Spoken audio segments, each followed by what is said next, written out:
அன்னை பர்னிச்சர்ஸ், அன்னை திருமண சீர்வரிசை பொருட்கள், டிவி, ஃபிரிட்ஜ், வாஷிங் மெஷின் உள்ளிட்ட 200க்கும் மேற்பட்ட பொருட்கள் அடங்கிய திருமண சீர்வரிசை ரூபாய் 99,000 மட்டுமே. தமிழகம் முழுவதும் இலவச டோர் டெலிவரி. தொடர்புக்கு 7550144440 9345044044. நிம்மதி ப்ராப்பர்ட்டி மேனேஜ்மெண்ட். கான்டாக்ட் 7667008999. எல்லாரும் கரண்ட் பில்லை நம்ம அதிகமாக கட்டுறோம் அப்படின்னு சொன்னால் அந்த கரண்ட் பில் அதிகமாக கட்டுறதுக்கு அதானி எல்லாம் ஒரு முக்கியமான காரணம். அந்த வழக்கு வந்து United States of America against Gautam Adani, அவருடைய நெஃப்யூ சாகர் அதானி, வினீத் ஜெயின், ரஞ்சித் குப்தா, இது மாதிரி பல பேர் மேலே ஃபைல் பண்ணியிருக்கிறாங்க. இது வந்து யுனைடெட் ஸ்டேட்ஸ் டிஸ்ட்ரிக்ட் கோர்ட்டில் நியூயார்க்கில் ஃபைல் பண்ணப்பட்டிருக்கு. இல்லை பண்ணுறது யார்? அரசே பண்ணுது. அரசு, யுனைடெட் ஸ்டேட்ஸ் ஆஃப் அமெரிக்கா. 2000 கோடி ரூபாய்க்கு மேலே லஞ்சம் கொடுக்க இவர்கள் பேசியிருக்கிறாங்க. நீங்கள் அந்த கொடுப்பதற்கான அந்த எஃபர்ட் எடுக்கிறீங்க பார்த்தீங்களா, அதுவே அவர்களுடைய சட்டத்தின்படி தவறானது. இதெல்லாம் நம்மளுடைய பணம், நம்மகிட்ட இருந்து தான் இந்த கரண்ட் பில் எல்லாத்தையும் கொடுக்குறாங்க. இவர் மேலே இந்தியாவில் இது வரைக்கும் ஒரு எஃப்ஐஆர் கூட போட முடியல. தமிழ்நாட்டில் ரகசியமாக வந்து யாரையும் சந்திச்சுட்டு போகிறாரு. அதாவது தமிழ்நாடு கவர்மெண்ட் வந்து இந்த அளவுக்கு கேவலமாக இருந்தால் இன்னைக்கு வந்து அவர் யார் சந்திச்சாருன்னு சொல்கிறது ப்ளஸ் முதலமைச்சரை சந்திக்கலன்னு சொல்லுங்கள். நீங்கள் அதானிக்கிட்ட நேரடியாக வாங்கலை, நீங்கள் solar energy corporation of India கிட்ட வாங்கிறதுக்கு ஒப்பந்தம் போட்டிருக்கிறீங்களா இல்லையா? அமைச்சர் செந்தில் பாலாஜி சொல்லட்டும். அதானி எஸ்இசிஐக்கு கொடுக்குறாங்க, எஸ்இசிஐ மின்சார வாரியத்துக்கு கொடுக்குறாங்க. மின்சார வாரியத்துக்கு எஸ்இசிஐ கிட்டேருந்து பவர் வாங்குறதுக்கு அதானி வந்து பேசியிருக்கிறாரு. அதுதானே இந்த சார்ஜ் சார். லஞ்சம் கொடுத்துருக்குறாங்க சார். 1700 கோடி ரூபா ஆந்திராவில், மீதி 300 கோடி ரூபா தமிழ்நாடு, ஜம்மு அண்ட் காஷ்மீர், இதுக்கு தானே கொடுத்துருக்குறாங்க. அதானி இங்கே வந்து மத்திய அரசாங்கத்துடைய சோலார் எனர்ஜி கார்பரேஷன் ஆஃப் இந்தியாவுக்கு கொடுத்து, சோலார் எனர்ஜி கார்பரேஷன் மத்திய அரசாங்கத்துடைய solar energy corporation of India மாநில அரசுகளோட மின்சார வாரியத்துக்கு கொடுத்து அந்த டீலை பேசினது அதானி தான் அந்தந்த மின்சார வாரியங்கள் பேசி இந்த டீலை பண்ணியிருக்கிறாருங்கிறது தான் கேஸ்.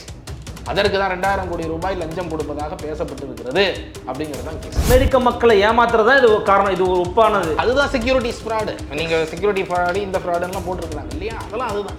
ஸோ நீங்கள் வந்து இது எல்லாம் அப்போ இந்த பணம் எல்லாம் யார் கட்டுறாங்க? கடைசியில் தமிழ்நாடு மின்சார வாரியம் இழப்பு 5000 கோடி ரூபாய் இழப்பு, 10,000 கோடி ரூபாய் இழப்பு, 1.5 லட்சம் கோடி ரூபாய் இழப்பு. எப்படி இழப்பாகுது?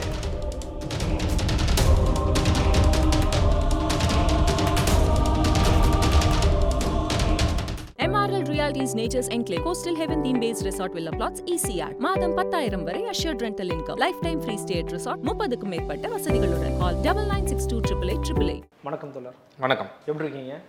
இன்றைக்கு நம்ம ரொம்ப நாளாக நீங்கள் தொடர்ந்து பேசிக்கிட்டு இருந்தீங்க, இவர் பின்னாடி ஒரு மிகப்பெரிய ஒரு குற்றச்சாட்டுகள் இருக்க வாய்ப்பு இருக்குது, தமிழ்நாடு அரசு ரூபாய் எஃப்ஐஆர்லாம் போடணும்னு சொல்லிட்டு இருந்தீங்க. ஆனால் இப்போது அதை விட அதிகமாக ஒரு பக்கம் வந்து பார்த்தீங்கன்னா, லஞ்ச புகாரில் பிடிவாரண்ட் 1 மணி நேரத்தில் மிகப்பெரிய சரிவை கண்ட அதானி குழுமம் அப்படிங்கிற ரீதியில் கௌதம் அதானி உள்ளிட்ட 7 பேருக்கு அமெரிக்க நீதிமன்றம் பிடிவாரண்ட் பிறப்பித்திருக்கிறாங்க. ஆனால் இது வரைக்கும் அதானி குழுமம் தரப்புலேருந்து எந்த பதிலும் கொடுக்கப்படவில்லை. அந்த பிடிவாரண்டோட விளக்கங்கள் என்ன விஷயத்த சொல்லியிருக்கிறாங்க, என்ன நடந்துகிட்டு இருக்கு இப்போ அதானியை சுற்றி? அதானி நம்ம எல்லாருக்கும் நல்லா தெரியும். கடந்த 2-3 ஆண்டுகளாக ஒரு பெரிய அளவில் இது பேச பொருளாகுது. ஆரம்பத்துலேருந்தே 2018லேருந்தே நம்ம வந்து அவங்களுடைய நிலக்கரி இறக்குமதி ஊழல் எப்படி வந்து ஒரு ஊழலின் முகமாக இன்றைக்கி நீங்கள் எல்லோரும் கரண்ட் பில்லை நம்ம அதிகமாக கட்டுறோம் அப்படின்னு சொன்னால் அந்த கரண்ட் பில் அதிகமாக கட்டுறதுக்கு அதானி எல்லாம் ஒரு முக்கியமான காரணம். தமிழ்நாட்டிலையா இருக்கட்டும், மற்ற இடங்கள்லையா இருக்கட்டும். ஏன்னா நம்மக்கிட்டேருந்து அந்த சுரண்டக்கூடிய பணம் ஊழலாக இவர்களுக்கு போகுது அப்படிங்கிறது தான் நிலக்கரி இறக்குமதி ஊழல்லேருந்து பல ஊழல்களில் நம்ம பார்த்துட்டு வரோம். ஹிண்டன்பர்க் ரிசர்ச் வந்ததற்கு பிறகு அவர்கள் எப்படி பணத்தை வெவ்வேறு நாடுகள் மூலமாக எடுத்துகிட்டு வராங்க அப்படிங்கிறதுல பார்த்தோம். இப்போ தற்பொழுது யூஎஸ் வந்து அவங்க மேலே வழக்கு தொடுத்துருக்குறாங்க. சார்ஜஸே அவங்க வந்து ஃப்ரேம் பண்ணியிருக்கிறாங்க. இண்டிக்மெண்ட் சொல்கிறாங்க, அவங்க இண்டிக்மெண்ட் அப்படிங்கிற வார்த்தையில் சொல்கிறாங்க. அந்த வழக்கு வந்து United States of America against Gautam Adani, அவருடைய நெஃப்யூ சாகர் அதானி, வினீத் ஜெயின், ரஞ்சித் குப்தா, இது மாதிரி பல பேர் மேலே ஃபைல் பண்ணியிருக்கிறாங்க. இது வந்து யுனைடெட் ஸ்டேட்ஸ் டிஸ்ட்ரிக்ட் கோர்ட்டில் நியூயார்க்கில் ஃபைல் பண்ணப்பட்டிருக்கு. இல்லை பண்ணுறது யார்? அரசே பண்ணுது. அரசு, United States of America. Okay. Government வந்து அதானி மேலேயும் மற்றவர்கள் மேலேயும் ஃபைல் பண்ணியிருக்காங்க. என்ன சார்ஜ் வைக்கிறாங்க? ஸோ சார்ஜ் வந்து ரொம்ப முக்கியமாக வந்து கிட்டத்தட்ட 2000 கோடி ரூபாய்க்கு மேலே லஞ்சம் கொடுக்க இவர்கள் பேசியிருக்கிறாங்க. பல்வேறு அதற்கான ஏற்பாடுகள்லாம் எப்படியெல்லாம் செஞ்சுருக்கிறாங்க. ஸோ அதில் எவ்வளோ கொடுத்துருக்குறாங்க கொடுக்கல அப்படிங்கிறது நமக்கு தெரியாது. ஆனால் அதற்கு எப்படியெல்லாம் இவர்கள் அதுவே நீங்கள் அந்த கொடுப்பதற்கான அந்த எஃபர்ட் எடுக்கிறீங்க பார்த்தீங்களா, அதுவே அவர்களுடைய சட்டத்தின்படி தவறானது. ஓகே. ஸோ அவங்க வந்து அதுக்கான முயற்சியே முதல்ல சட்டத்தின்படி தவறானதாங்க. ஆமாம். ஓகே. ஸோ அவங்க வந்து அந்த FCPA ஆக்ட்னு அவங்களுக்கு அந்த கரப்ஷன் ஆக்ட் இருக்குது பார்த்தீங்களா, ஸோ அந்த சட்டத்தின் கீழே அவர்கள் வந்து இவங்கள சார்ஜ் பண்ணுறாங்க. FCPA foreign corrupt practices act அப்படின்னு இருக்கு. ஸோ இதில் எங்கே இந்தியாவில் இருக்கிற அதானிக்கும் அமெரிக்காவில் ஏன் வழக்கு அப்படிங்கிறது நிறைய பேருக்கு கேள்வியாக இருக்கலாம். இப்போ இந்த வழக்கு என்ன அப்படின்னா, அதானி வந்து சோலார் பவர் பிளான்ட் கம்பெனி இங்கே வச்சு அந்த சோலார் பவர் பிளான்ட்டோடைய அந்த எனர்ஜி, அதாவது அந்த மின்சாரத்தை விற்கிறார். யாருக்கு விற்கிறாரு அப்படின்னு சொன்னால் SECI, நம்மளுடைய சோலார் எனர்ஜி கார்பரேஷன் ஆஃப் இந்தியான்னு சொல்லிட்டு மத்திய அரசாங்கத்துடைய நிறுவனம் இருக்கு. இப்போ அவங்களுக்கு விற்கணும் அப்படின்னு சொன்னால் அவர்கள் என்ன சொல்கிறாங்கன்னா, எனக்கு யாருமே வாங்குறதுக்கு யார் வாங்குவாங்க, நாங்கள் வந்து மின்சார வாரியங்களுக்கு தான் நாங்கள் வந்து விற்க முடியும் அப்படின்னா, அப்போ எந்தெந்த மின்சார வாரியம் இப்போ அதானியோடைய சோலார் பவரை வாங்கணும், SECIக்கு விற்று SECI மூலமாக மற்றவங்க வாங்குறாங்க. ஸோ அது வந்து ஆந்திராவில், தமிழ்நாட்டில், ஒரிசாவில், ஜம்மு அண்ட் காஷ்மீரில், இந்த மாதிரி பல்வேறு மாநிலங்களில் அவங்க இந்த solar energy corporation of India கிட்டேருந்து வாங்குவதற்கு ஒப்பந்தம் போடுவதற்காக, அதற்காக இந்த மாநிலத்தில் இருக்கக்கூடிய பொது ஊழியர்களுக்கெல்லாம் மிகப்பெரிய அளவில் லஞ்சம் கொடுக்கப்பட்டிருக்கு. லஞ்சம் கொடுப்பதற்கான ஏற்பாடுகள் எடுக்கப்பட்டிருக்கு. பவர் பாயிண்ட்லாம் போட்டிருக்கிறாங்க. யாருக்கு ஒரு யூனிட்டுக்கு எவ்வளவு லஞ்சம், யார் யாருக்கு எவ்வளோ, எப்படி கொடுக்க போகிறோம், என்ன கொடுக்க போகிறோம் அப்படிங்கிறதுக்கெல்லாம் PPTலாம் போட்டிருக்கிறாங்க. ஸோ இது வந்து ஏன் அமெரிக்காவுக்கு இதுக்கும் என்ன இதுன்னு பார்த்தீங்கன்னா, இப்போ இவங்க ரெண்டு விஷயம். ஒன்று வந்து இதோடைய பேரண்ட் கம்பெனி ஒன்று சொல்கிறாங்க, அது மொரீஷியஸில் இதுவாகிட்டு அவங்க அங்கே ஸ்டாக் எக்ஸ்சேஞ்சில் ரெஜிஸ்டர் பண்ணியிருக்கிறாங்க. ஓகே. அப்போ US ஸ்டாக் எக்ஸ்சேஞ்சில் ஒன்று இருக்குன்னா அங்கே இருக்கிற இன்வெஸ்டர்ஸ் அதில் இன்வெஸ்ட் பண்ணுறாங்க. அப்போ அவங்களுடைய செக்யூரிட்டிஸ் எக்ஸ்சேஞ்ச் ஆக்டுக்கு அவங்க கவர் ஆகிறாங்க. ஸோ நீங்கள் வந்து அவங்களா இருக்கட்டும், அவங்களுடைய அந்த பணம் எங்கே வருதோ, இப்போ அதோடைய சப்சிடரி நிறுவனமான இங்கே இருக்கிற அதானி நிறுவனமாக இருக்கட்டும், இவங்க இது போன்ற எந்த கரப்ட் ப்ராக்டிசஸ்லையும் ஈடுபட மாட்டாங்க அப்படிங்கிறது அவங்க அந்த சட்டத்தின் கீழே கொடுக்கக்கூடிய வாக்குறுதி. ஓகே.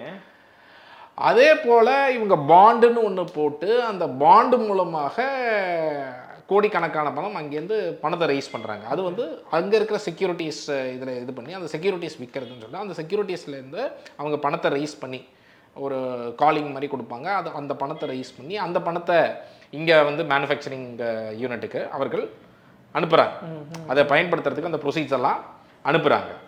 அதுலேயுமே அவங்க டிக்ளேர் பண்ணுறது ரொம்ப முக்கியமானது என்ன அப்படின்னா, நாங்கள் எந்த விதமான கரப்ஷன் ப்ராக்டிசஸ்லையும் பிரைபரி ப்ராக்டிசஸில், அதாவது லஞ்சம் கொடுக்க மாட்டோம், நாங்கள் இது போன்ற வேலைகளை செய்வதற்கு எந்த லஞ்சமும் கொடுக்க மாட்டோம் அப்படிங்கிறதெல்லாம் அவங்க டிக்ளேர் பண்ணுறாங்க.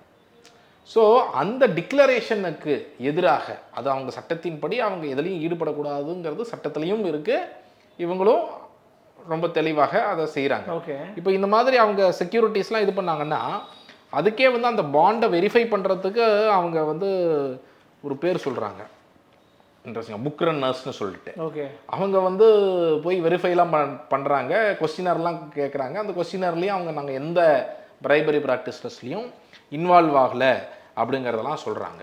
ஆனால் FBI வந்து போய் ஒரு சர்ச் நடத்துகிறாங்க. அவங்களுடைய இப்போ நம்ம இங்கே எப்படி CBIன்னு சொல்லுவாங்க, FBI அங்கே இருக்குது, அங்கே FBI. ஓகே. அவங்க போய் ஒரு investigation, grand jury and FBI, okay, so ரெண்டும் சேர்ந்து பண்ணக்கூடிய அந்த இன்வெஸ்டிகேஷனில் என்ன நடக்குது அப்படின்னு சொன்னால் அவங்க போய் சர்ச் பண்ணுறாங்க. சாகர் அதானியோடைய அங்கே அமெரிக்காவில் இருக்கிற அலுவலகத்தில். ஓகே. பண்ணும்போது அவங்க வந்து நிறைய எலக்ட்ரானிக் டாக்குமெண்ட்ஸ்லேருந்து நிறைய விஷயங்களை சீஸ் பண்ணுறாங்க. சரி. அது மூலமாக தான் கண்டுபிடிக்கிறாங்க இவங்க வந்து இந்த ஆப்பெல்லாம் மூலமாகலாம் இவங்க டிஸ்கஷன் பண்ணியிருக்கிறாங்க, யார் லஞ்சம் என்ன கொடுக்கணும், இது பண்ணணும்னு சொல்லிட்டு. இப்போ இன்ஃபேக்ட் இவங்க என்ன சொல்கிறாங்கன்னா, அன்றைக்கே அவங்க வந்து நாங்கள் உங்களை இன்வெஸ்டிகேட் பண்ணுறோங்கிறதுக்கான விஷயங்களை அந்த சாகர் அதானிக்கிட்ட சொல்லிடுறாங்க. இன்ஃபேக்ட் அதுக்கு பிறகு கௌதம் அதானியே அவருடைய இமெயிலேருந்து அவருக்கே அனுப்பிச்சிட்டு இருக்கிறாரு, அந்த சர்ச் வாரண்ட்டு அந்த விஷயங்கள் எல்லாம். ஸோ அவங்க இன்வெஸ்டிகேட் பண்ணிகிட்டு இருக்கிறாங்கங்கிறது அவருக்கு தெரிஞ்சும் கூட அவர் அவங்களோட இன்வெஸ்டர்ஸ்க்கோ யாருக்குமே அவங்க சொல்லவே இல்லை. 2024 வரைக்கும் தெரியாத மாதிரியே அவங்க நடிச்சிட்டு இருந்திருக்கிறாங்க. அப்புறம் இது வந்து ரொம்ப சீரியஸாக இப்போ இவங்க வந்து எல்லா ஆதாரங்களையும் எடுத்து அந்த ஆதாரங்கள் எல்லாத்தையுமே அவங்க அடுக்குறாங்க ஒவ்வொன்றா. லைக் என்ன மாதிரியான டிஸ்கஷன்லாம் நடந்திருக்கு, எப்படி வந்து அவர்கள் ஒருவருக்கு ஒருவர் பேசி கொண்டிருக்கிறார்கள் அப்படிங்கிற விஷயங்கள் எல்லாமே அவங்க வந்து லிஸ்ட் பண்ணுறாங்க. பண்ணிவிட்டு அவங்க வந்து இவங்களை வந்து முதல் charge conspiracy to violate the FCPA, அந்த ஃபாரின் கரப்ட் இந்த கரப்ஷன் ஆக்ட் இருக்கு இல்லையா அவங்களோடது, அந்த ஆக்டுக்கு கீழே அதை வயலேட் பண்ணியிருக்கிறாங்க அப்படின்னு சொல்லி, அதாவது 2020 முதல் 2024 வரை இந்த இடைப்பட்ட காலத்தில் வேணும்னு அவங்க கான்ஸ்பிரசி பண்ணி அவங்க வந்து எந்த ஆத்தரைசேஷனும் இல்லாமல் இந்த payment of any money, offer, gift, promise to give. So promise to give, நான் கொடுக்குறேன், ஒரு லஞ்சம் கொடுக்குறேங்கிறது சொல்லியிருந்தா கூட இந்த சட்டத்தின் கீழே உங்களுக்கு வந்து வந்துடுது. ஓகேங்களா? Of value to a foreign official, அங்கே இருக்கிற அஃபீஷியலுக்கு இல்லை, இங்கே இருக்கிற அஃபீஷியலுக்கு, இந்தியாவில் இருக்கிற அஃபீஷியலுக்கு, இந்தியாவில் இருக்கிற அஃபீஷியல் தான் அவங்களுக்கு ஃபாரின் அஃபீஷியல் இல்லையா? ஸோ அது எல்லாமே வந்து இதில் உங்களுக்கு சட்டத்தில் கவர் ஆகுது. அந்த மாதிரி இன்ஃப்ளூயன்ஸ் செய்வது, ஸோ அது எல்லாம் டீட்டெயிலாக போட்டு இது எல்லாத்தையும் அவங்க இதெல்லாம் குற்றத்துக்குள்ள தான் வருது அப்படின்னு சொல்லிட்டு. ரெண்டாவது ரொம்ப முக்கியமாக அவங்க என்ன சொல்கிறாங்கன்னா, exchange electronic messages. Gupta exchanged electronic messages with defendant Sagar Adani regarding efforts to convince states to purchase power under the manufacturing linked project. So இவங்க போய் அந்த ஸ்டேட்டை கன்வின்ஸ் பண்ணுறாங்க, ஆந்திராவை, தமிழ்நாடு மின்சார வாரியங்களெல்லாம் அவங்க போய் கன்வின்ஸ் பண்ணி நீங்கள் வந்து இந்த பவரை யார், சோலார் எனர்ஜி கார்பரேஷன் வந்து நீ என் பவரை வாங்கிக்கோன்னு சொல்லி போய் கன்வின்ஸ் பண்ணலை, அதானி போய் மின்சார வாரியங்களை கன்வின்ஸ் பண்ணுறாங்க. ஓகே, அதானி நீங்க சோலார் எனர்ஜி கார்பரேஷன் விற்கிற, அவன் யாருக்கு விற்கிறானோ அவங்களுடைய பாடு தானே அது. அப்போ இது வந்து இங்க விற்கிறதுக்காகவே எப்படி வந்து இவங்க பண்ணியிருக்கிறாங்க அப்படிங்கிறது, அதையும் ஒரு ரொம்ப முக்கியமான அதுக்கான எலக்ட்ரானிக் மெசேஜ் எல்லாத்தையுமே இவங்க பிடிச்சிட்டாங்க யூஎஸ்ல. ஸோ அதெல்லாமும் எப்படி Gupta sent electronic message to Sagar Adani asking any progress on our PSAs, அந்த பவர் பர்ச்சேஸ் அக்ரிமெண்ட் போடுற மாதிரி PSA அப்படிங்கிறது வந்து அந்த SCCAயும் இவங்களும் போடுவாங்க இல்லையா, இவங்களும் SCCAயும் ஒன்று போடுவாங்க ஒரு அக்ரிமெண்ட்டு, அப்புறம் SCCAயும் அந்த மின்சார வாரியங்களும் போடுவாங்க. ஸோ இதை பற்றிலாம் கேட்குறாங்க. On April 29, 2022, Rupesh Agarwal and co-conspirator met with the defendants Gautam Adani, Sagar Adani, Vineet Jain in India, during which meeting they discussed the bribery scheme. So எப்படி லஞ்சம் கொடுக்கணும் அப்படின்னு வந்து எல்லாம் டிஸ்கஸ் பண்ணியிருக்கிறாங்க. இந்த மாதிரி நிறைய சொல்கிறாங்க. ஒவ்வொன்றா வியூஸ் வந்து எக்ஸ்சேஞ்ச் பண்ணியிருக்கிறாங்க, ரெசல்யூஷன் இன்னும் வரல, அடுத்த மீட்டிங்கில் வரும், இந்த மாதிரி ஒவ்வொன்றா எல்லாத்தையும் டிஸ்கஸ் பண்ணியிருக்கிறாங்க. ஸோ அதில் PPTலாம் போட்டிருக்கிறாங்க. எப்படி இவ்வளோ தகவல் on or about June 13, 2022, Rupesh Agarwal used his personal email account to send a PowerPoint slide, one.slide.pptx that outlined a proposal to satisfy a portion of the corrupt payment to the Indian Energy Company by returning the 2.3 gigawatt PPAs to SCCI for ultimate reallocation to the Indian Energy Company. So 2.3 gigawatt இது வந்து ஆந்திராவில் 2.3 gigawatt அங்கே தான் highest. 2000 கோடி ரூபாய் லஞ்சம் கொடுக்கறதுக்கு பேசப்பட்டிருக்கு, 1100 கோடி ரூபாய் ஆந்திராவுக்கு தான் அதில். ஏன்னா அங்கே வந்து 2.3 gigawatt வந்து கிட்டத்தட்ட அவங்க SCCIலேருந்து வாங்குறதுக்கான ஒப்பந்தங்கள் போடுறாங்க. தமிழ்நாடு வந்து 500 மெகாவாட் போல். ஓகே, ஸோ 2023 போட்டிருக்கிறாங்க போல இருக்குது PPA. ஸோ இந்த மாதிரி வந்து இது எல்லாமே வந்து இவங்க ரொம்ப தெளிவாக லிஸ்ட் பண்ணியிருக்காங்க. ஸோ இதெல்லாம் வந்து அவங்களோட சர்ச் பண்ணுறாங்க இல்லையா, சாகர் அதானியை சர்ச் பண்ணும்போது அங்கே கிடைக்கிற டீட்டெயில்ஸ், கிடைக்கிற உங்களுக்கு டேட்டாஸ். ஸோ இதெல்லாம் நீங்கள் ரெஃப்யூட் பண்ண முடியாது. எப்படி ரெஃப்யூட் பண்ணுவீங்க? உங்கள் இடத்துல தான் அது எடுத்துருக்கிற டேட்டாவாக இருக்குது. ஸோ இது எல்லாமே வந்து லிஸ்ட் பண்ணி அதே மாதிரி அது தவிர செக்யூரிட்டி எக்ஸ்சேஞ்சோடைய அந்த சட்டத்தை, செக்யூரிட்டிஸ் ஃப்ராடு கான்ஸ்பிரசி, ஏன்னா இவங்க அந்த செக்யூரிட்டி சட்டப்படி இவங்க வந்து ஆல்ரெடி என்ன சொல்கிறாங்கன்னா, நாங்கள் ஆன்டி பிரைபரி ப்ராக்டிசஸ் இன்வால்வ் ஆக மாட்டோம், அது பண்ண மாட்டோம், இது பண்ண மாட்டோம் டிக்ளேர்லாம் பண்ணுறாங்க. அதை எல்லாத்தையும் எப்படி மீறுறாங்க அப்படிங்கிறத சொல்கிறாங்க. ஒயர் ஃப்ராடு கான்ஸ்பிரசி அப்படின்னு சொல்லிட்டு அது ஒன்று இன்க்ளூட் பண்ணுறாங்க. செக்யூரிட்டிஸ் ஃப்ராடு, அந்த பாண்டு ஒரு பாண்டு ரைஸ் பண்ணி அந்த பாண்டு மூலமாக பணத்தை ரைஸ் பண்ணுறாங்க. அது மூலமாக ரைஸ் பண்ணுற பணத்தில் அதுலேயும் ஆன்டி கரப்ஷன் கிளாஸ் இருக்குது. பிரைபரி நான் எதுவும் பண்ண மாட்டேன்னு சொல்லிட்டு அந்த பணத்தை தான் கொண்டு வந்து இங்கே மேனுஃபேக்சரிங் லிங்க் ப்ராஜெக்ட் சொல்லி அந்த மேனுஃபேக்சரிங் லிங்க் ப்ராஜெக்ட்னா இந்த சோலார் பவர் மூலமாக சோலார் பவரை ஜென்ரேட் பண்ணி கொடுக்கறது SECIக்கு இவங்க கொடுக்கறதுக்கான அந்த ப்ராஜெக்ட் ஜென்ரேட் பண்ணி. ஸோ அப்புறம் conspiracy to obstruct justice. So இவங்க நீதியையும் நிலைநாட்டுறதுக்கு தடுத்துருக்குறாங்க அப்படின்னு சொல்லி இந்த இன்வெஸ்டிகேஷனுக்கெலாம் கோஆப்ரேட் பண்ணல, அவங்க கேட்டதுக்கெலாம் சரி ஆன்சர் பண்ணல, ரிப்ளை கொடுக்கல, அதெல்லாமும் போட்டிருக்கிறாங்க. ஸோ இந்த மாதிரி பல சார்ஜஸ் போட்டு அவங்க மேலே ஒரு வழக்கை தொடுத்துருக்குறாங்க. இப்போ ராய்டர்ஸில் என்ன சொல்லியிருக்கிறாங்கன்னா, அவங்க மேலே அரெஸ்ட் வாரண்ட், ஒரு கோர்ட்டு வந்து அரெஸ்ட் வாரண்ட் இஷ்யூ பண்ணியிருக்கிறாங்க கௌதம் அதானி மேலே மற்றவர்கள் மேலெல்லாம் அப்படின்னு சொல்லி. அரெஸ்ட் வாரண்ட் என்னன்னா இப்போ இங்கே தான் ஒரு அரெஸ்ட் போவாங்களா என்ன? ஆமாம், அவங்க இப்போ இந்தியன் ஏஜென்சிஸ்க்கு அவங்க கேட்பாங்க. ஓகே, தென் நம்ம வந்து அங்கே டிசைட் பண்ணணும் இங்கே அது என்ன பண்ணணுன்றதா, இல்லை அது எப்படி? அவங்க ஐ திங்க் அந்த ட்ரீட்டி படி பண்ண வேண்டியது தான் இருக்கும். ஓகே, பண்ணாமல் எப்படி இருக்க முடியும்? அரசு தலையிடுமா? ஏன்னா இது அதானி அப்படின்னும் போது மோடியினுடைய மிக நெருங்கிய நண்பராக இருக்கிறாரு, பாஜக வந்து ஆதரிக்கக்கூடிய நபராக இருக்கிறாரு, பல மாநிலங்களை முதலீடு பண்ணியிருக்காரு. ஆமாம், இப்போ வந்து இது என்னன்னாங்க எவ்வளோ அப்பட்டமாக இருப்பாங்க. இந்த மாதிரி ஒரு அதானிங்கிறவர் நம்ம பிரதம மந்திரியுடைய நண்பர். இவர் ஒரு மிகப்பெரிய கான்மேன் இந்த ஹிஸ்ட்ரி ஆஃப் பிஸ்னஸாக இருக்கிறாரு. இந்த பிஸ்னஸ்லேயே இவரை போன்ற ஒரு ஏமாற்று பர்சன் நிறைய பேர் இருந்திருப்பாங்க. ஏமாற்று பேர் வழியில் எந்த அளவுக்கான ஏமாற்று பேர் வழியாக வளர்ந்துருக்கிறார். வெறும் பணத்தடிச்சு கொள்ளடிச்சு அங்கேருந்து கொள்ளடிச்சிருக்கிறாரு. இதெல்லாம் நம்மளுடைய பணம், நம்மக்கிட்ட இருந்து தான் இந்த கரண்ட் பில் எல்லாத்தையும் போடுங்கிறாங்க. இவர் மேலே இந்தியாவில் இது வரைக்கும் ஒரு FIR கூட போட முடியல பாருங்க.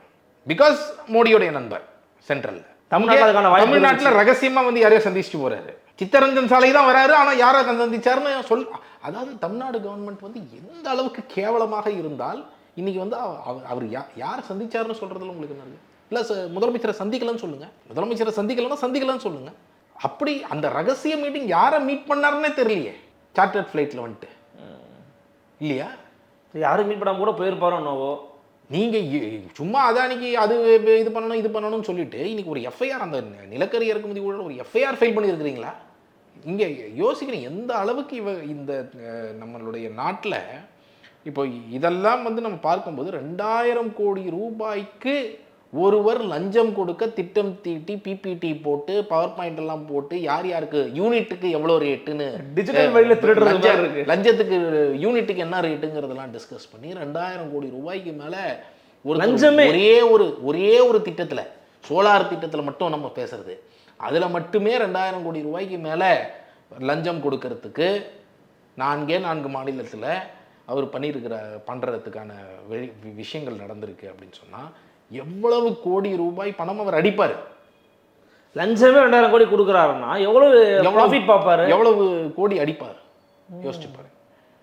அப்போ இதெல்லாம் யாருடைய பணம்? இல்லை இன்னைக்கு கூட நம்முடைய மின்சாரத்துறை அமைச்சர் திரு செந்தில் பாலாஜி அவர்கள் என்ன சொல்கிறாங்கன்னா, இந்த விவகாரத்துக்கும் தமிழ்நாட்டுக்கும் தொடர்பே கிடையாதுங்க. கடந்த 3 ஆண்டுகளில் நம்ம அதானி குழுமத்துக்கிட்ட இருந்து எந்த விதமான விஷயத்துக்கு நம்ம ஒப்பந்தமே போடல, இறக்குமதி நம்ம பண்ணலை அப்படின்னு சொல்கிறாரு. அதை எப்படி பார்க்குறீங்க? அதாவது இந்த சார்ஜே அதுதான். அதானி நேரடியாக கொடுக்கல, அதானி நேரடியாக ஒன்றும் ஆந்திரா மின்சார வாரியத்துக்கோ தமிழ்நாடு மின்சார வாரியத்துக்கோ நேரடியான ஒப்பந்தம் கிடையாது. அது நேரடியான ஒப்பந்தம் ஏற்கனவே 2013-14 போட்டாங்க அந்த கமுதி சோலார் பவர் பிளான்ட்டுன்னு சொல்லி. அதில் ஒரு பெரிய ஊழல் இருக்குது, இது இருக்குது, அது நம்ம கொடுத்துருக்குறோம். லஞ்ச ஒழிப்புத்துறையிலெல்லாம் ஆல்ரெடி அதெல்லாம் கொடுத்து அவங்க விசாரணை பண்ணிவிட்டு அஃப்கோர்ஸ் மூடி மறைக்கிறதுக்கு தான் நம்ம திமுக அரசு இருக்குது, எல்லாத்தையும் காப்பாற்றிக்கிட்டு இருக்கிறாங்க நல்லபடியாக. அது விட்டுருங்க. இப்போ இந்த 3 வருஷத்தில் இப்போ இவர் சொல்கிறார் இல்லையா, நீங்கள் அதானிக்கிட்ட நேரடியாக வாங்கலை, நீங்கள் solar energy corporation of India கிட்டேருந்து வாங்குறதுக்கு ஒப்பந்தம் போட்டிருக்கிறீங்களா இல்லையா? அமைச்சர் செந்தில் பாலாஜி சொல்லட்டும். ஒருவேளை நீங்கள் போடலைன்னு சொன்னீங்கன்னா PPAP நம்பர் 3 ஆஃப் 2023 என்னன்னு அவர் சொல்லட்டும். உங்கள் மின்சார வாரியத்தில் போட்ட PPAP நம்பர் 3 ஆஃப் 2023 என்னங்கிறத நீங்கள் வெளியில் சொல்லுங்கள். 500 மெகாவாட்டுக்கு solar energy corporation of India கிட்டேருந்து பண்ணது தானே, ஒப்பந்தம் தானே. இல்லை SECI கூட பண்ணக்கூடாதுன்னு எதுவும் இல்லையே, பண்ணலாம் தானே, ஒரு மாநில பண்ணலாம் தானே. இப்போ இந்த இதில் என்ன சொல்லியிருக்கிறாங்க, அதானி SECIக்கு கொடுக்குறாங்க, SECI மின்சார வாரியத்துக்கு கொடுக்குறாங்க. மின்சார வாரியத்துக்கு SECI கிட்டேருந்து பவர் வாங்குறதுக்கு அதானி வந்து பேசியிருக்கிறாரு. அதுதானே இந்த சார்ஜ். ஓகே, அதானி நேரடியாக மின்சாரத்துக்கு தெரியுமான்னு கேட்குறேன் நான். சார் லஞ்சம் கொடுத்துருக்குறாங்க சார். 1700 கோடி ரூபா ஆந்திராவில், மீதி 300 கோடி ரூபா தமிழ்நாடு, ஜம்மு அண்ட் காஷ்மீர் இதுக்கு தானே கொடுத்துருக்குறாங்க. அவர் கொடுக்கறதுக்கு பேசியிருக்கிறாங்க. ஓகே, அப்போ தேர் வெல் நோன் ஆக்சுவலி. நான் என்ன சொல்கிறேன்னா, அந்த லஞ்சம் இவர் வாங்கினாரா அவர் வாங்கினாரா நமக்கு தெரியும். யார் வாங்கினாங்க அப்படிங்கிறதெல்லாம் அதெல்லாம் இன்வெஸ்டிகேஷனில் வர வேண்டியது. அதெல்லாம் வந்து இது பண்ண வேண்டியது. அதுக்கு அவங்க அமெரிக்காவிலேருந்து அதெல்லாம் எந்த அளவுக்கு தமிழ்நாட்டில் யார் வாங்கினாங்கிறதெல்லாம் பண்ணுவாங்களா அப்படிங்கிறதெல்லாம் நமக்கு தெரியாது. ஆனால் இந்த என்டையர் திட்டம் யூஎஸில் சார்ஜ் பண்ணியிருக்கிறது என்னன்னா, தமிழ்நாடு மின்சார வாரியம், ஆந்திரா மின்சார வாரியம், ஒரிசா மின்சார வாரியம், ஜம்மு அண்ட் காஷ்மீர் மின்சார வாரியத்திற்கு அதானியுடைய மின்சாரம் கொடுப்பதற்காக அவங்க எஸ்சிசிஐயை போய் அப்ரோச் பண்ணி, எஸ்சிசிஐ வந்து நான் வாங்குறேன், ஆனால் நான் என்கிட்டேருந்து யார் வாங்குவாங்கன்னு கேட்டு, அந்த உங்ககிட்டேருந்து யார் வாங்குறாங்கிறதையும் நானே டீல் பண்ணுறேன்னு சொல்லி இவங்களே போய் ஒவ்வொரு இடத்துலையும் லஞ்சம் கொடுத்து அந்த லஞ்சம் கொடுப்பதற்கான ஏற்பாடுகளை செய்து அதற்கான வழிகளை செஞ்சிருக்கிறாங்கிறது தான் இந்த கேஸே. அந்த லஞ்சம் கொடுப்பது, அந்த கம்பெனி, அந்த அதானி கம்பெனி வந்து அதோடைய பேரண்ட் கம்பெனி வந்து அங்கே செக்யூரிட்டி எக்ஸ்சேஞ்சில் லிஸ்ட் ஆயிருக்கு. இந்த ப்ராஜெக்ட்டுக்கு வர வேண்டிய பணம் வந்து பாண்டு மூலமாக அங்கே யூஎஸ் செக்யூரிட்டிஸில் எக்ஸ்சேஞ்சிலேருந்து அங்கே செக்யூரிட்டிஸ்லேருந்து பாண்டு மூலமாக 144A பாண்டு மூலமாக ரைஸ் பண்ணுறாங்க. அதனால் அங்கே இருக்கக்கூடிய சட்டங்கள் இவர்களுக்கு பொருந்தும். அங்கே இருக்கக்கூடிய சட்டங்கள் படி பிரைபரி அவங்க எங்கே பிஸ்னஸ் பண்ணாலும், அவங்க இந்தியாவில் பண்ணாலும் ஃபாரினில் பண்ணாலும் ஃபாரின் அஃபீஷியலுக்கும் லஞ்சம் கொடுக்கக்கூடாதுங்கிறது தான் அங்கே இருக்கிற சட்டம். Foreign corrupt practices act. அந்த ஃபாரின் கரப்ட் ப்ராக்டிசஸ் ஆக்டை மீறி இருக்கிறாங்கன்னு சொல்லிட்டு தான் இந்த கேஸே போட்டிருக்காங்க. இந்த கேஸ் நம்ம நல்லா புரிஞ்சுக்கணும். அமெரிக்காவில் இருக்கிற யாருக்கும் லஞ்சம் கொடுத்துட்டாங்கிறது கேஸ் கிடையாது. அமெரிக்காவில் இருக்கக்கூடிய இதில் வந்து பவரை வாங்கி இன்னொருத்தருக்கு கொடுத்தாங்கிறதெல்லாம் கேஸ் கிடையாது. மின்சாரம் வாங்கி இந்தியாவில் அதானி இங்கே வந்து மத்திய அரசாங்கத்துடைய சோலார் எனர்ஜி கார்பரேஷன் ஆஃப் இந்தியாவுக்கு கொடுத்து, சோலார் எனர்ஜி கார்பரேஷன் மத்திய அரசாங்கத்துடைய solar energy corporation of India மாநில மின்சார வாரியத்துக்கு கொடுத்து அந்த டீலை பேசினது அதானி தான் அந்தந்த மின்சார வாரியங்கள் பேசி இந்த டீலை பண்ணியிருக்கிறாருங்கிறது தான் கேஸ். அதற்கு தான் 2000 கோடி ரூபாய் லஞ்சம் கொடுப்பதாக பேசப்பட்டு இருக்கிறது அப்படிங்கிறது தான் கேஸ். இப்போ டேட்டாவை அமெரிக்காவிலேருந்து எடுத்ததுனால அமெரிக்கா சார்ஜ் பண்ணுறாங்க இந்த விஷயத்தை, இல்லையா? அப்படி தானே புரிஞ்சுக்கணும். இல்லை, அமெரிக்கா ஏன் இதை பண்ணுறாங்கன்னு கேட்டாங்கன்னா, அந்த பணம் இப்போ இந்த ப்ராஜெக்ட்டுக்கான பணம் எங்கேருந்து வருது?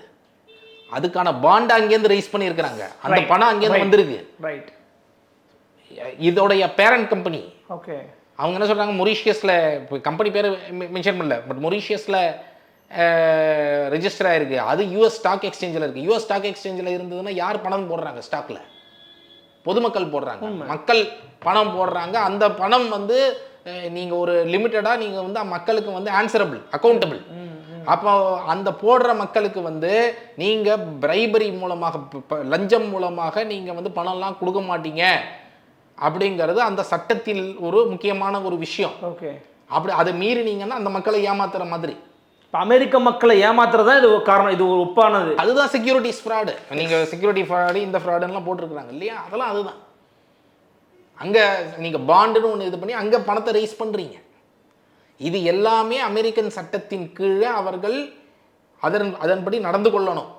அவங்க வந்து வெளிநாட்டில் இருக்கக்கூடிய ஒரு அதிகாரிக்கு கூட அந்த பணம் எங்கே போகுது? வெளிநாட்டுக்கு போகுது, இந்தியாவுக்கு வருது. அங்கேருந்து அந்த இந்தியாவுக்கு வரக்கூடிய பணம் சரியாக செலவிடப்படணும். அப்போ தான் என்ன ஆகும்? அதோடைய ரிட்டர்ன் யாருக்கிட்ட பணம் ரைஸ் பண்ணுறாங்களோ அது அங்கே போகும் இல்லையா? அங்கேருந்து வருது, அந்த மக்களுக்கு ஸ்டாக் எக்ஸ்சேஞ்ச். அப்போ அவங்க வந்து இவங்க லஞ்சம் கொடுக்குறாங்க அப்படின்னு சொன்னால் அந்த லஞ்சம் கொடுக்காத ப்ராக்டிசஸ் தான் இருக்கணும், லஞ்சம்லாம் கொடுக்கக்கூடாதுங்கிறது சட்டம்.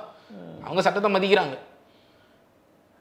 இங்கே வந்து அந்த லஞ்சம் வாங்குவதே எல்லாம் ஐஏஎஸ் அதிகாரிங்க வந்து பாதி பேர் புரோக்கராக இருக்கிறாங்க, உயர் பதவியில் இருக்கக்கூடியவர்கள். இன்னைக்கு மோடி அப்படிங்கிறவர் யாரு? அதானி பிரைம் மினிஸ்டரா, மோடி பிரைம் மினிஸ்டரா அப்படிங்கிறதே தெரியாத அளவில் தான் இந்தியா இருக்கு. எல்லாம் ஒன்றா கொடுத்துக்கிட்டே இருக்கிறீங்க. எல்லாத்தையும் விற்கிறதுக்கு, இந்தியாவை அதானியிடம் விற்பதற்கு தான் மோடி இருக்கிறாரு அப்படிங்கிற அளவில் தான் இன்னைக்கு இந்தியா. தமிழ்நாட்டில் இவ்வளோ பெரிய ஊழல், உங்களுக்கு நிலக்கரி இறக்குமதி ஊழல் நடந்திருக்கு, எல்லாம் நடந்திருக்கு. அப்பொழுது கூட ஸ்டாலின் அவர்கள் அவ்வளோ பேச்சு பேசினார். நான் ஆட்சிக்கு வந்தால் அவரே கவர்னர்கிட்ட போய்லாம் கம்ப்ளைண்ட் கொடுத்தாரு. ஒரு எஃப்ஐஆர் போட முடியல உங்களால். எஃப்ஐஆர் கூட போட முடியலன்னா அப்போ என்ன அர்த்தம்? இல்லை, அதானே கண்டு பயப்படுறாங்கன்னு எடுத்துக்கணுமா? இந்த இதை பொறுத்த வரைக்கும் காம்ப்ரமைஸ்ங்க. இதில் என்னங்க பயப்படுறதுக்கு என்ன இருக்குது? இல்ல பேசவே மாட்டேங்கிறாங்கன்னு சொல்றீங்கல்ல, பேச மாட்டேங்கிறாங்க, ஒரு எஃப்ஐஆர் போட மாட்டேங்கிறாங்க. பயம் கிடையாது, காம்ப்ரமைஸ். இது வந்து தெளிவான காம்ப்ரமைஸ், சமரசம் தான் போகுது. ஆமாம், நீங்கள் எதுவுமே இல்லை அப்படின்னா ஓப்பனாக இருக்கிறீங்க, வெறும் பிஸ்னஸ் இதுதான் இது பண்ண போகிறீங்க அப்படின்னா, இப்போ அவர் எங்கே சித்தரஞ்சன் சாலையில் எங்கே வந்தாருன்னு கூட சொல்ல மாட்டேறீங்களா கவர்மெண்ட்டில்? டிஐபிஆர் சொல்லணுமா இல்லையா? டிஐபிஆர் ஒருவேளை அவர் ஸ்டாலினை வந்து சந்தித்திருந்தால் வந்து சந்தித்தார்னு சொல்லணுமா இல்லையா? இல்லை சந்திக்கலைன்னா இப்போ இவ்வளோ கேள்விகள் எல்லாரும் கேட்குறாங்க, வந்து சந்தித்தாரா இல்லையான்னு ஒரு கிளாரிஃபிகேஷன் கொடுக்கணும்ல. ஃபேக்ட் செக்னு ஒன்று வச்சுருக்கிறாங்க வேறு. அந்த ஃபேக்ட் செக்கில் நீங்கள் தமிழ்நாடு ஃபேக்ட் செக் முதல்ல செக் பண்ணி சொல்லுங்கள், ஸ்டாலினை சந்தித்தாரா இல்லையா, உதயநிதியை சந்தித்தாரா இல்லையா, யாரை சந்தித்தாரா அதானி வந்து எங்களுக்கு சொல்லுங்கள். சபரீசனை மீட் பண்ணாரா இல்லையா, அந்த மாதிரி கேட்குறாங்க. சபரீசன் வந்து is an extra constitutional authority, அதை வந்து டிஐபிஆர் வந்து சொல்ல தேவையில்லை. ஆனால் ஸ்டாலின் அப்படிங்கிறவர் முதலமைச்சர், அவரை அதானி வந்து சந்தித்திருந்தால் டிஐபிஆர் சொல்லணும்ல. அதுதான் நம்ம வந்து கேட்குறோம். அப்போ சந்திச்சாரா இல்லையா, என்ன அஜெண்டா, என்ன பேசுனாங்க, இதெல்லாம் நீங்கள் வந்து இன்ஃபேக்ட் அது எப்போ நடக்குதுன்னா, லஞ்ச ஒழிப்புத்துறைக்கு ஆரம்ப கட்ட விசாரணைக்கு அனுமதி கொடுத்ததான செய்தி வெளியே வந்து ஒரு வாரத்தில் அதானி வராது. உண்மை உண்மை உண்மை பார்த்தோம். அப்போது எஃப்ஐஆர் எப்படி இவங்க ஃபைல் பண்ணுவீங்களா மாட்டிங்களா, என்ன இன்வெஸ்டிகேஷன் பண்ணுவீங்க? ஸோ இது வந்து என்னென்னா ஸ்ட்ரெயிட்டாக உங்களோட தலை என் தலையில் தான் வச்சுருக்குறாங்க. அதுதான் இது சொல்லுது. நம்ம தலையில் வெளியிடுங்க 2000 கோடி ரூபாய் லஞ்சம் கொடுப்பதற்காக பேசியிருக்கிறாங்கன்னு வச்சுக்கோங்க. இந்த 2000 கோடி ரூபாயை அதானி என்ன அவர் பாக்கெட்லேருந்து எடுத்தா கொடுக்க போகிறாரு? கட்டாயமாக இல்லை. அது அவருடைய யூனிட் ரேட்டில் அந்த 2000 கோடியை வைக்க போகிறாரு இல்லையா?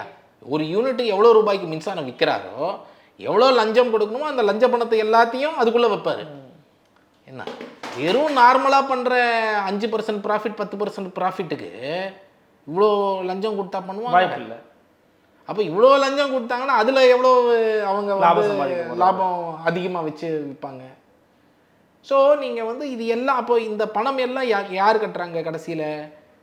தமிழ்நாடு மின்சார வாரியம் இழப்பு 5000 கோடி ரூபாய் இழப்பு, 10,000 கோடி ரூபாய் இழப்பு, 1.5 லட்சம் கோடி ரூபாய் இழப்பு. எப்படி இழப்பாகுது? இந்த மாதிரி ஊழல்கள்னால தான், இந்த மாதிரி முறைகேடுகள்னால தான் தமிழ்நாடு மின்சார வாரியத்துக்கு இழப்பு. ஓகே, நிலக்கரி இறக்குமதி ஊழல் அப்படிங்கிறதே அதுதானே, ஊற்றுக்கண் அதுதான். நிலக்கரி இறக்குமதி ஊழலில் நீங்கள் 6000 கோடி ரூபாய் அதிகமான சந்தேக மதிப்பை விட அதிகமான இதுக்கு வாங்குறீங்க.